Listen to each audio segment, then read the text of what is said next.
Belair going over part 2 of WrestleMania 36. I'm feeling a lot better than I did yesterday, and that sucks because this pay-per-view, when I watched last night's, I was just like, you know what, all the wrestlers did a good job, but I wasn't happy with the booking. I thought the booking was very predictable, and in some cases it was just stupid. And then I was just like, well, the matches that quote-unquote Vince likes better are going to be showcased today. So I figured, all right, part 2 should be a lot better. And that actually was not the case. I actually found myself being more upset during tonight's show than I was yesterday's show. But let's just get right into it, and then I can explain my reasons for certain situations. So we have another pre-show, which is never a bad thing. And the pre-show this time, it was a women's match. It was Liv Morgan versus Natalya. And as soon as I heard Natalya's music play, I immediately rolled my eyes. And I'm sorry, because I'm a huge fan of women's wrestling. I'm a big supporter of the women's division. Nobody wanted to see Natty versus Liv Morgan. I mean, I guess because of Ruby Riot's situation, because she just got back, and because she was recovering from surgery or whatever, she didn't want to put herself out there because of the virus situation. But I'm just like, yeah, I could have found anybody else in the locker room to fight Liv Morgan. I would have preferred Sarah Logan. I mean, hell, I can't off the top. I mean, she could have fought a 2-on-1 against the Iconics, and I wouldn't have had a problem with that. But it was just her versus Natty, nobody cared. But and it's unfortunate for Liv, because Liv is trying to build her career. Natty's career is basically over. But due to a roll up, Liv Morgan got the victory over Natalya. So kudos to Liv Morgan. I mean, like I said, she basically got put in a Baron Corbin Elias situation. It's not so much that people hate the two of you. Nobody just wanted to see the two of you together. So, but that's it. But kudos to Liv Morgan. I mean, at least she did something, and hopefully she can develop an actual feud with a real opponent, going forward. So the pay-per-view started. See, and this made me even more mad. The pay-per-view started with the NXT Women's Championship match, which was Charlotte Flair versus Rhea Ripley, and the worst possible outcome that could. I mean, at first I was happy because I was just like, all right, well, Charlotte's opening the show, so good. Let's get her out of the way and get her over with, because I don't want to hear Charlotte's mouth all night. And then she's sitting here fighting Rhea Ripley, and I'm just like, do it for NXT. You're an actual NXT competitor. Charlotte's not an NXT competitor. You're fighting for the NXT championship, and then this chick goes ahead and wins the fucking fight. So Charlotte beat Rhea Ripley. She made her tap out to the figure 8. And I honestly just wanted to stop watching the show at that point, because I love NXT, and now I gotta watch. Now I gotta watch Charlotte Flair every single time the women get brought up. I gotta watch Charlotte Flair.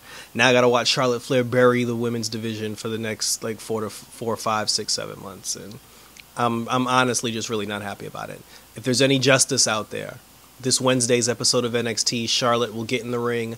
She'll talk smack. Bianca Belair will show up, knock her, punch her in her face, fight her for the title, and then Bianca will take the title from her. I cannot take 4+ months of Charlotte Flair on NXT. And I never thought I'd say this, but I swear to God, I'll change the channel to AEW every time Charlotte opens her mouth or comes out with that damn title. So I mean, I thought Vince wasn't booking this shit. So after that, and I'm gonna go out of order because I don't remember the order that the matches were in. So then, we had the Mandy, Rose, Sonya Deville, Otis.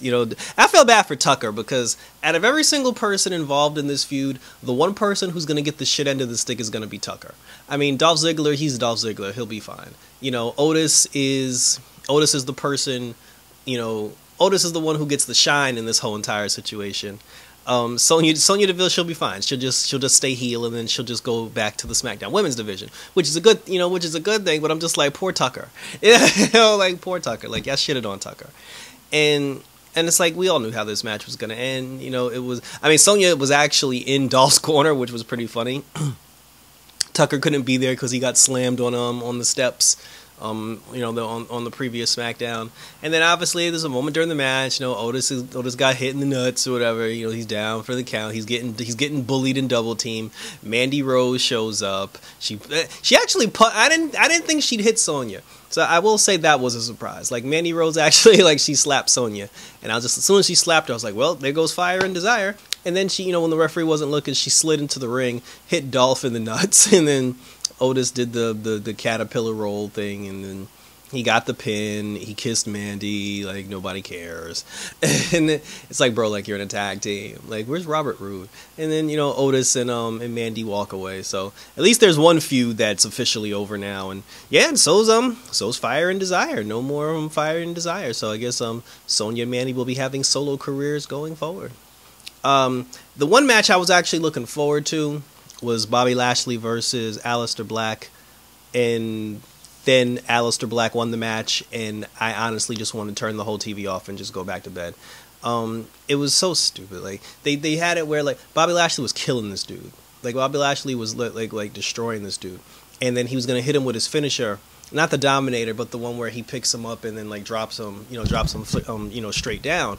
And then Lana's dumbass, like, she gets on the apron and she's like, "Give him that spear," and I'm just like, part of me's like, yeah, it would be cool to do the spear, but he's already got him up and he's about to slam him on the floor. Why would you drop him just to do the spear? And then it's just like, okay, even if you are going to do the spear, don't just put him down. Finish the move you were doing. Slam him into the mat, and then hit him with the spear. And then just as Lashley's running towards him to do the spear, and just as he's running towards him to do the spear, Aleister Black, got up, popped up, hit the black mask, and pinned Bobby Lashley. And I'm just like, why did Lashley... It's like, why'd y'all even have Lashley show up if he wasn't going to win this damn fight? I mean, Aleister Black will be fine. Lashley needs this win. Like, Lashley needs these wins. It's bad enough you're not putting him in the ring against Brock, and I expect to see Bobby Lashley going for the heavyweight title now, but we'll get there later. So that pissed me off that they shitted on my man B-Lash, just to give Aleister Black a victory, which will do nothing for Aleister Black going forward, because Vince doesn't even use Aleister Black for anything of importance. But whatever.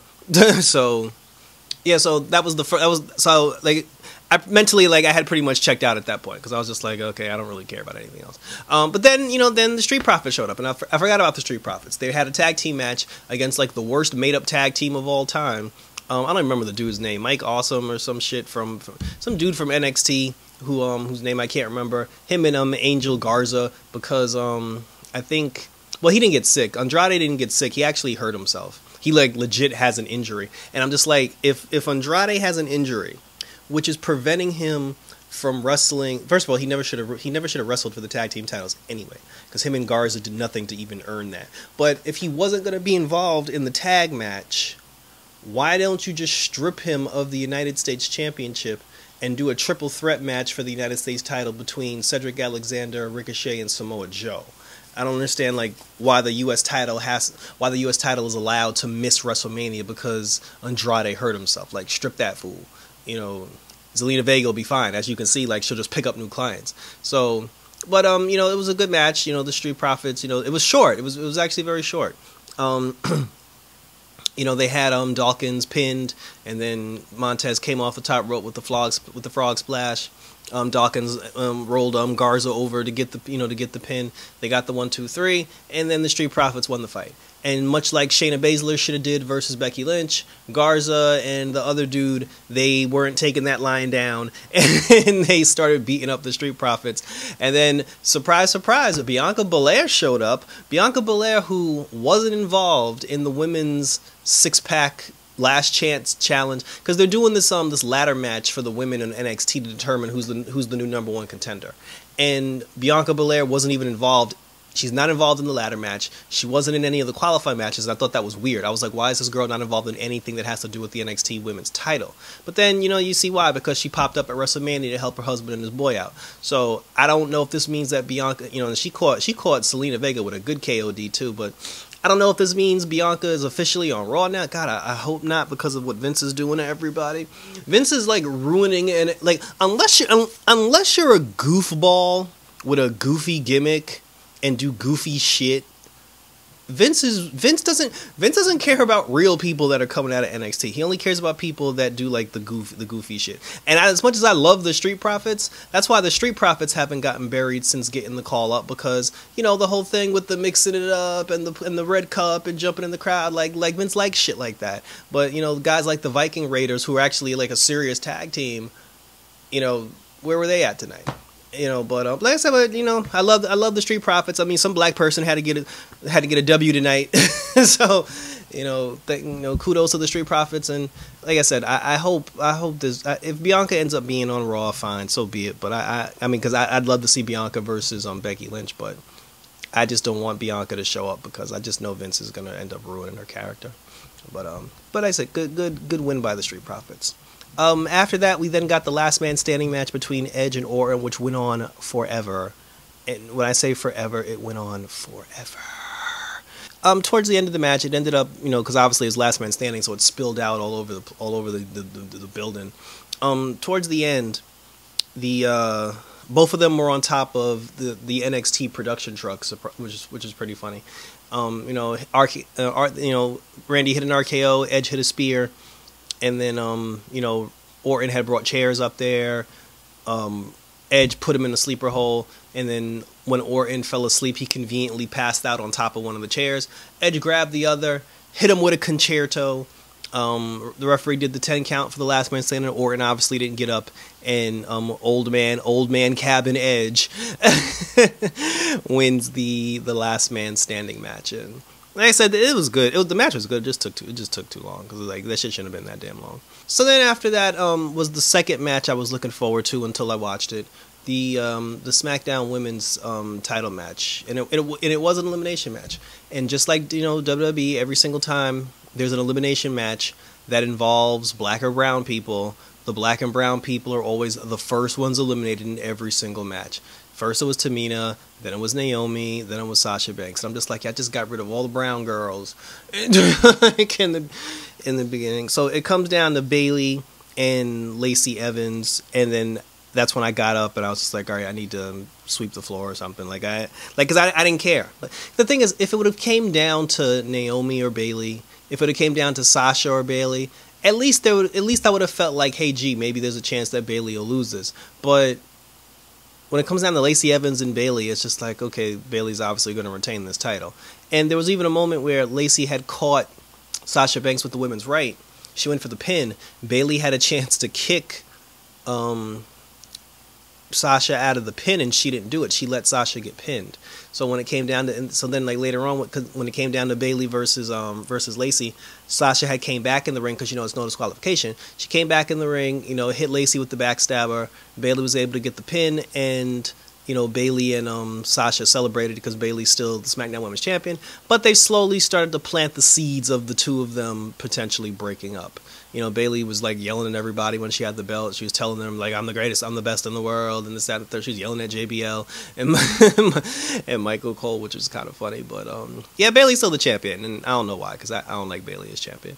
But clearly, you know, I mean, I would like to see Naomi get the title, but clearly that's not going to happen.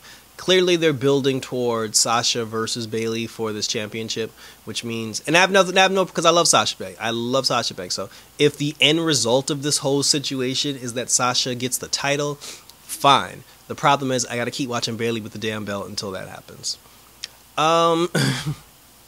Then we had the Firefly Funhouse, and this is basically like the goofy version of the Undertaker AJ Styles match, but surprisingly it was pretty funny. It was actually pretty funny because like Bray Wyatt did this thing where he took John through like history and had him go through his entire history. He had him dressed up like his original self that walked up on Kurt, and then because the thing is, Bray Wyatt, what he's basically doing was he was rewriting history. So he had John Cena dressed up, you know, the way he did when he first debuted, and then Bray Wyatt played the role of Kurt Angle. So you know how the whole thing goes where John Cena's like, ruthless aggression, and then he hits Kurt Angle. Well, this time he was just like, I got ruthless aggression. He swung, and then Bray ducked and he missed. And then he's like, ruthless aggression. He swung and he missed, and he kept missing, you know, which was pretty funny. They had a puppet Vince McMahon and Macho Man on commentary. They took you back to the 80s where they cut like an 80s promo where they were just like, yeah, brother, you know, like the swole guys are going to do stuff on Saturday Night's Main Event. They had John Cena in WCW with the NWO get up. He had an NWO hat and a t-shirt on. And when John came out playing the championship belt guitar, that was actually pretty damn funny. You know, they even took us back to their match at WrestleMania 30 where Bray had the chair and he was just like, last time I told you to hit me with the chair and you didn't hit it. He's like, but now's the time to correct your mistake. And then John actually tried to hit him with the chair this time and he missed. You know, and then eventually it ended up being the Fiend and John Cena in the ring. The Fiend put the claw on him, knocked him out. Bray Wyatt counted the 1, 2, 3. So I guess the Fiend won the match. I'm gonna say, I guess he beat John Cena in the Firefly Funhouse match. We're gonna go with that. Good win for Bray Wyatt. The only thing was that this was very telling of how the entire WrestleMania situation went. The puppet Vince McMahon at one point, when all this buffoonery was going on, he's like, the puppet Vince McMahon actually said, "This is some good shit," and it's just like. The problem is like, you actually believe that. The real Vince McMahon probably actually believes that. And I mean, it was entertaining, but you know, it would have been cool if the two of them had an actual match at some point. But Bray Wyatt got the win. That's all I really care about, and we're just gonna roll with that. So finally, the last match of the night. You know, because after we did all that loveliness, was the Brock Lesnar Drew McIntyre fight, and this was the spitting mirror image of the Universal match between Strowman and Goldberg. It was basically just two guys that just hit their finishers throughout the entire match. There was we did get one suplex. We got one suplex, and I think we got a punch. You know, Drew started the match with a Claymore kick. Brock hit him with an F5, hit him with a suplex. Brock hit him with an F5, hit him with an F5, hit him with an F5. Drew kept kicking out, and then he tried to F5 him again. This time Drew Mac kicked out, and then he hit him with a Claymore, hit him with a Claymore, hit him with a Claymore, and then he pinned him, got the 1, 2, 3, and Drew McIntyre is the new WWE champion. And that was the most underwhelming as shit I've ever seen in my entire life. I mean, hell, like Braun Strowman beating Goldberg was dry as hell, and that was a little bit more exciting than the Drew Mac Brock Lesnar fight. And like, they need to keep Brock away from the title because Brock's interest as far as being champion is concerned, like that shit's out the window for me at this point. But on a positive note, congratulations to Drew McIntyre. You know, like I said yesterday for Part 1 of WrestleMania, anytime a new person who we've never seen win the title before wins the title, I'm never going to hate on that, and I'm never going to be mad at that. So kudos, and I actually do like Drew McIntyre. So kudos to Drew Mac. Maybe he'll get a rivalry with Bobby Lashley now. Like, I'd love to see Bobby Lashley versus Drew McIntyre for the title, and send Brock home. Like, I'm done with Brock Lesnar. So that was pretty much it. And you know, and again, like I said before, it's not like I don't want to sit here and like come out and start like dumping on the show, and then everybody's like, oh, like he hates wrestling, or like he hates Vince, or he hates Pete. It's not that. Like, I like all the wrestlers. There are certain wrestlers that I don't, you know, that don't interest me, but I don't hate anybody. Like, I have nothing but respect for all the performers, all the wrestlers, the people that put on this, people that put on this, this wrestling exhibition, the people who put on this show. The problem is the booking. Whoever booked these matches, the outcomes and the storylines based around a lot of these matches sucked. It just really sucked. Like I said, nobody cared about Liv Morgan versus Natty. You could have did better. The Bobby Lashley, Aleister Black thing, that was disappointing. You could have did better. I mean, the best part of the whole night was having Bianca Belair come out during the Street Profits match, you know, and that match only lasted like 10 minutes. So it's just like, Vince just got to go. Like, Vince got to go. And then to have his puppet talk about this is some good shit, I'm like, that actually didn't make me feel better. But, I don't know. Who knows? You know, when the world goes back to normal, hopefully he'll go back to the XFL, and then we can have somebody else start writing this stuff. You know, maybe we can start writing some better storylines. But the storyline product that Vince McMahon put on the floor was trash. But kudos to the talent, because they made it work in the best way possible. And I applaud them for that, for putting this show together. It's the talent who deserves all the praise in the world. And the talent actually put on a good WrestleMania, despite the circumstances going on in the world. So that was it. Thank you for tuning in. Leave a comment, like, and or subscribe. Let me know what you thought about Mania. Let me know what you thought about each match individually. Which match sucked? Which match did you actually like? What did you think was pretty funny? Again, like I said, put all those comments in. We'll talk about it. I'm going to start doing some more videos now that I feel better. Now that I'm no longer sick, and I feel a lot better. I'm going to try to keep pumping out some stuff, and hopefully provide some content, while we're all still quarantining ourselves. So thank everybody for tuning in. Leave a comment, like, and or subscribe. And until next time, for the icon as always, everybody, I'm out this bitch.